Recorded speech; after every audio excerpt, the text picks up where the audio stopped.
कबूतर की अतिथि सेवा। किसी जंगल में एक बहेलिया घूमा करता था। वह पशु पक्षियों को पकड़ता था और उन्हें मार देता था। उसका कोई भी मित्र न था। वह हमेशा जाल, डंडा और पिंजरा लेकर जंगल में घूमता रहता था। एक दिन उसने एक कबूतरी को पकड़कर अपने पिंजरे में बंद कर लिया। इसी बीच जंगल में घना अंधेरा छा गया। तेज आंधी आए और मूसलाधार वर्षा होने लगी। बहेलिया कांपता हुआ एक वृक्ष के नीचे छिपकर बैठ गया। वह दुखी स्वर में बोला, जो भी यहाँ रहता हो, मैं उसकी शरण में हूँ। उसी वृक्ष पर अपनी पत्नी के साथ एक कबूतर रहता था। उसकी प्रिया कबूतरी अब तक नहीं लौटी थी। कबूतर सोच रहा था कि शायद आंधी और वर्षा में फंसकर उसकी मृत्यु हो गई थी। कबूतर उसके वियोग में विलाप कर रहा था। बहेलिये ने जिस कबूतरी को पकड़ा था, वह वही कबूतरी थी। बहेलिये की पुकार सुनकर पिंजरे में बंद कबूतरी ने कबूतर से कहा, इस समय ये बहेलिया तुम्हारी शरण में आया है।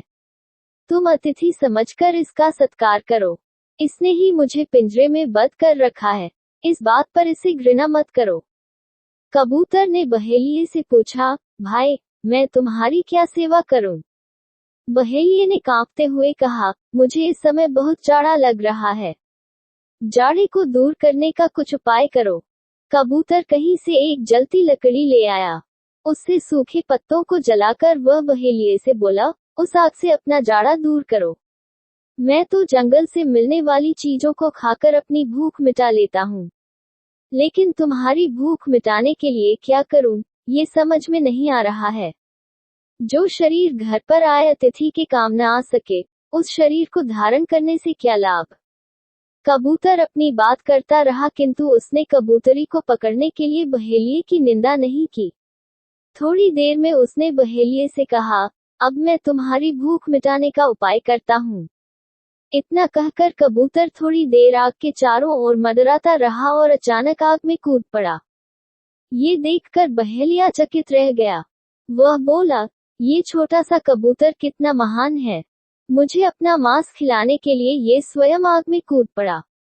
बहेलिये को अपने जीवन पर बड़ी ग्लानि हुई। वह कबूतर के बलिदान और उसके उदार स्वभाव से बहुत प्रभावित हुआ। आंसू बहाते हुए बहेलिये ने अपना जाल और डंडा फेंक दिया। उसने पिंजरे में बंद कबूतरी को भी मुक्त कर दिया। कबूतरी आग में जलकर मर जाने वाले अपने पति के पास बैठकर रोने लगी। उसका वियोग न सह पाने के कारण वह भी आग में कूद गई।